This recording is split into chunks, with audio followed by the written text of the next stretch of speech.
So, what's up mga ka-acid? Andito naman si Cardo Talisay mga ka-acid. Shoutout sa inyong lahat mga ka-acid. Bali ngayon lang tayo nakapag-vlog kasi medyo nga busy tayo. Ngayon, ang vlog natin ngayon ay tungkol sa acid reflux, tanong at sagot number 7 na tayo mga ka-acid. Ngayon lahat ng mga katanungan ng mga ka-acid natin ay sasagutin natin yan. Ngayon, andito na nagtatanong sa atin sa vlog ko na acid reflux number 1. Ito yung mga tanong niya. Si ka-acid natin na si Xiao Asuncion. So, salamat sa video mo, boss. Gumagaan ang nararamdaman ko tuwing pinapanood kita. God bless, boss. Nagpa-CT scan ka ba, idol? Ganyan nararamdaman ko, idol. Parang may stroke. Parang may puputok na ugat. Sobrang sakit, sabi niya. So, maraming salamat sa iyo, boss, kasi pinapanood mo lagi yung mga video ko, mga vlog ko. Maraming salamat. At gumagaang ang pakiramdam mo. Nagpa-CT scan, hindi ako nagpa-CT scan. Bali, ang ano ko, ultrasound sa puso. Tapos nagpa-endoscopy ako. Halos lahat. CT scan lang hindi ko nagawa sa ulo ko, hindi ko nagawa yan. Yung nararamdaman mo rin na masakit dito sa ulo. Lagi yan, parang puputok. Talagang ugat yan. Masakit yan dito sa ulo, lahat. Dito, talagang dito, masakit lahat sa ulo. Grabe rin yung naramdaman ko dati kasi talagang napakahirap talaga. May acid reflux. So, sana ang sagot ko, ka-acid. Shoutout din sa'yo. Dito naman tayo kay Ardonel Baker. True, boss. Ganyan talaga. Marites talaga ang anxiety. May stress pala. May stress. Ang anxiety. Magtitrigil talaga. Nagtanong siya naman doon sa ang video ko noon. Mga nagpapatrigger sa iyong anxiety. So yun nga, mga marites pala, sabi niya. Tama pala, marites. Kasi minsan yung mga marites nga, kung ano nun sasabihin yan. Sabihin niya, may sakit ka sa puso, may sakit ka sa ganito. Ngayon, magpapanik ka na. Lalo kang doon maano yung anxiety mo. Magpa-check up ka. Pero mas maganda talaga magpa-check up ka. Ngayon, pag maano ka sa mga marites, mga parites pa, nagsama na. Yun na, di lalo kang magkakaroon ng anxiety kasi iisipin mo yung mga sakit-sakit mo sa katawan kasi nga, hindi mo alam nararamdaman mo eh. Siyempre, yun. Mag-iisip ka ng negative, may sakit ka sa puso, may sakit ka sa baga. Lahat ng sakit iisipin mo, akala mo may cancer ka na rin yan. Kaya ganun yan, mga ka-acid. Magti-trigger talaga yung anxiety. Nakaka-trigger din yung mga marites. Ito naman kay ka-acid natin na Angeline Dagwar. Dagwar.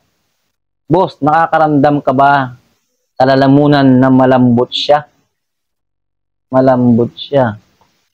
Marami akong nararamdaman sa lalamunan, yung mga masasakit, yung mga parang malambot na yung parang plema. Yun yung parang sticky siya. Yun, nararamdaman ko yan. Tapos yung masakit sa lalamunan, talagang ramdam na ramdam ko yung masakit. Grabe yung sakit ko na yan. Yung parang malambot na ramdaman ko yan. Ka-acid natin. So, shoutout na rin kay ano ba to? Grids. Salamat, idol, sabi niya. Salamat din sa'yo, boss. Ito naman tayo kay ka-acid natin, AJ Myong. Ito, matagal na nanonood sa atin si AJ. Baka po makatulong. Mahalaga po kayo maglaga daw kayo ng 10 dahong ng bayabas. Yung malaki po at lagyan ng 4 na basong tubig. At pakuluan ng 10 minuto. At inumin po sa umaga, wala pang laman ang tiyan. Tapos sa hapon bago kayo kumain, yan ang ginawa ko.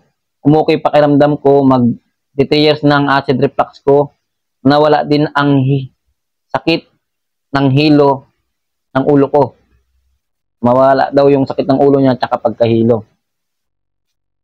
Dito naman sa kay AJ, siguro, talagang, maraming nagsasabi sa akin na nakakatulong talaga yung yung daon ng bayabas. Ginawa ko rin yan eh. Laga din ako ng daon ng bayabas, ganyan. Ginawa ko rin yun. Makakatulong din talaga siya. Pero, ang pinaka nakakatulong talaga, mas nakakatulong din yung daon ng bayabas tsaka healthy foods. Kumain tayo ng masusustansya, tapos pag iinom ka pa nga ang daon ng bayabas, makakatulong din talaga. Tama si AJ Myung. Makakatulong din, tsaka samahan na natin ng healthy foods nga, mga ka-acid. Salamat sa iyo, AJ Myung. Dito naman tayo dito nagtanong siya sa akin sa paraan para mabilis na ma-overcome si anxiety. Yan ang vlog ko nun. Ang hirap din kasi sa anxiety at acid. Ang hirap huminga. Ano po kaya ang pwedeng gawin sa atin na vitamins, kuya? Sabi niya. Yung vitamins ko kasi, dati talaga, vitamins B complex, yun talaga yung inano sa akin ng doktor. Pero, ano rin yun, hindi ko rin ganong ininom. Kasi nga, 7 days ko lang siyang ininom, tapos, tinigil ko na rin, ka-acid. 7 days ko lang siyang ininom, tapos tinigil ko na rin. Mas maganda talaga pag normal na pagkain ng natin, yung vitamins natin. Ang ibig sabihin, mas maganda kung sa prutas tayo kukuha ng pagkain, sa prutas, sa gulay, and mga vitamins. Pero kung mas maganda talaga, vitamin B complex kasi recommended ng doktor yan. Isa pa, lahat ng vitamina nandiyan dyan na. Saka yan talaga ang pwede sa atin. Vitamin B complex. Yan ang pwede sa atin, mga ka-acid. Tapos, dito tayo sa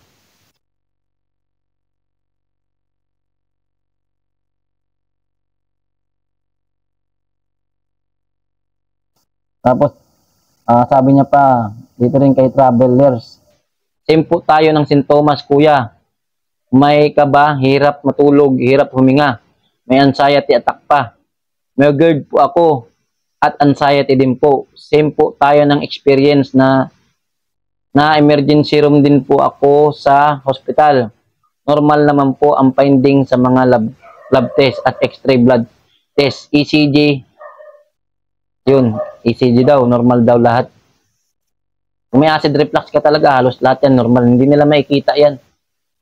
Hindi nila makikita yan sa mga laboratory. Puro normal yan. Kaya sa mga magkaka-acid reflux pa, talagang pwede naman kayo hindi talaga magpa-laboratory. Pag ganitong nararamdaman nyo sa amin, sa mga vlog ko, huwag na kayong matakot kasi normal lahat talaga yun sa may acid reflux. Nahihilo, nasusuka, tapos masama lagi yung pakiramdam, para kang binugbog araw-araw, masakit yung lalamunan, baybaray yung lalamunan, marami pa. Dito tayo kay Ami Santiago. Dighay, di mo naranasan? Dighay, danas ko rin po yung dighay. Dito naman tayo kay Patrick Sean Ferrer. Ano po ginamot niyo sa GERD? Ito, magandang tanong to. Medyo may sipon kasi ako ngayon, magka-acid eh. Kaya ganun ako ng ganun. Ngayon ay ang ginamot ko sa GERD, talagang yung ginamot ko sa GERD, Domperidone, pantoprazole domperidone. Yan talagang ginamot ko sa GERD. Pero yan kasi sumasakit yung tiyan ko. Bali yan, recommended din ng doktor sa akin yan. Ngayon, yun talagang ginamot ko sa GERD kasi sumasakit talaga yung tiyan ko. Ngayon, yung hindi na sumakit yung tiyan ko, kumain na ako ng mga kahit na bawal, kung kinakain ko na, patikim-tikim lang ako nun. Tapos yun, hanggang sa hindi na sumakit yung tiyan ko, natutuman tayo kay kay Almira Tulib.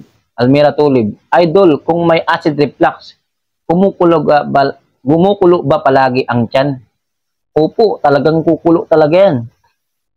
Grabe din yung dinanas ko sa pagkulo ng tiyan. Nakakatakot yan. Pag hindi ka sanay, nakakatakot kasi mararamdaman mo kumukulo para siyang sinaing. Ganun yung naramdaman, tsaka yung parang bulkan na kumukulo. Yun talaga yung nararamdaman ko din, kaya parang doon pa lang talagang kakabahan ka na eh. Kasi kung isasabihin mo naman sa pamilya mo, hindi nila i-maintindihan yan kasi nga, hindi nila na nararamdaman. Tayo lang may mga acid reflux ang nakakaramdam niyan, kaya alam natin, at saka alam ko yan. Acid. Normal yan sa may acid reflux acid. Dito naman tayo kay page not found.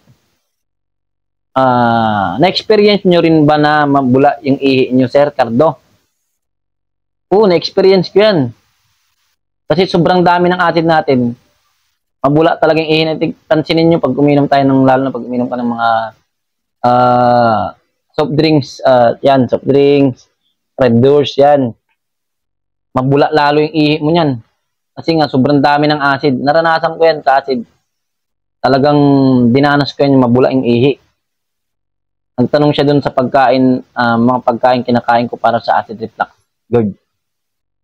Dito naman tayo kay kaasin natin na si Jeric Mendez. Boss, masakit po ba yung tagiliran nyo sa may left side ng tiyan? Oo, masakit. Lahat ng tiyan ko masakit. Tagiliran, baba, sa pusod, sa taas, sa gilid, left side, left at saka right side yan. Masakit yan para hindi ka mangamba ka acid. Masakit talaga yung tiyan ko nan. Lahat. Tulad sa mga napapanood nyo sa mga vlog ko na napapanood nyo yung mga vlog ko, sinabi ko sobrang sakit ng tiyan ko. Sobra talagang sakit. Yung doktor nga, hindi na malaman anong gagawin eh. Parang binibiyak. Parang may palakol. Ganun katindi yung nangyari sa akin, kaya napakahirap talaga ng acid reflux. Kaya mag-pray lang tayo mga ka-acid. Gagaling din kayo. So, dito tayo kay ka-acid natin naman na yung na-hospital dahil sa acid reflux at GERD. Dito siya nagtanong kay si ka-acid natin sa Carlo Chavez. Boss, na-try mo ba na parang nanunuyo, lalamunan, tapos sumisikip ang dibdib? Bago kasi sa akin na sintomas yan. Bago kasi sa akin na sintomas yata to. Sa esophagus ko ito. Danas na danas ko yan. Nakakatakot din yan. Kasi parang ang feeling mo, tuyong-tuyo siya. Yung lalamunan mo, tuyong-tuyo. Naramdaman ko yan, lalo na yung mga gabi. Gising ako ng madaling araw. Tuyong-tuyo, parang gusto mong uminom ng tubig. Ganun katindi yun. Kaya uminom ka na ng tubig nun. Maligamgam. Para maanuhan yung mo rito, lalamunan mo. Maagusan. Kasi sobrang dami umaakyat yan. Yung acid umaakyat. Ngayon nanunuyo siya. Para siya nagdadry. Ganun katindi yan. Dinanas ko yan ka-acid. Dito naman si ka-acid natin na nagtanong sa akin sa mga tips para hindi matakot kay acid. Number 3. Ilan kilo ka na ngayon, sir? Sabi niya. Bumalik na ako sa kilo ko, 65. So, 65 o 70. Hindi ko na rin kasi, hindi na ako nagpapakilo eh. Pero sa tingin ko, yung dati kong timbang, yun na. Yun na yung bumalik na ako. Bumalik na ako sa dati kong timbang ka-acid natin.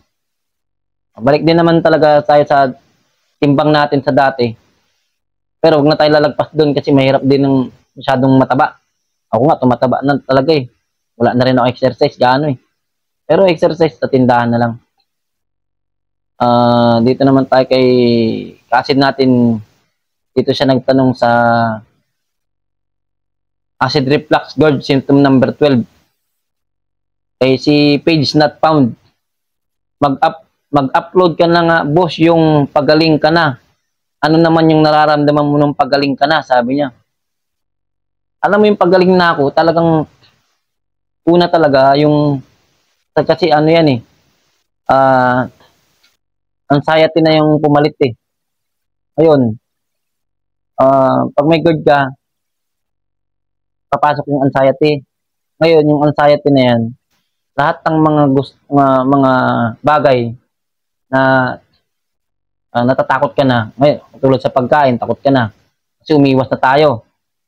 Ayaw mo nang kainin yung dati mong kinakain. Wag, dapat hindi ganun. Kainin mo yung mga dati mong kinakain kasi kinakain din natin talaga yan dati. Para yung nutrients, lahat ng nutrients, iba-iba. Kasi lahat ng mga pagkain, iba-ibang nutrients yan nakakatulong sa ating katawan. Wag lang talaga masubrahan. Ganun yung ka-acid. Tapos yung unti-unti na ako gumagaling sa pakiramdam ko. Unang-una nawala yung sakit-sakit sa tiyan. Nawala na yung sakit sa tiyan ko. Ayun, medyo nakakain na ako ng maayos. Lumuluwag na yung paghinga ko, medyo hindi na ako kinakabahan. Yun, medyo maaliwalas ng isip ko. Medyo gusto ko na magtrabaho, parang ganun. Gusto ko nang bumalik sa dating ako, parang ganun. Kasi kung mumupukin ko lang dito sa bahay yung sarili ko, sabi ko walang mangyayari. Number one, maniwala tayo sa Kanya, kay Lord. Naniwala talaga ako na gagaling at gagaling ako. Sabi ko sa sarili ko, ganoon lang yung ka-acid. Masyado nang mahaba ka-acid. Mag-pray kayo lagi sa mga baguhan lang sa mga acid reflux. Mag-pray kayo and ingat kayo lagi. Tayo nyo pa yung mga vlog ko na may marami pa nagtanong. Bali, naayos ko na. Tayo nyo pa yung vlog ko. Salamat mga ka-acid. God bless.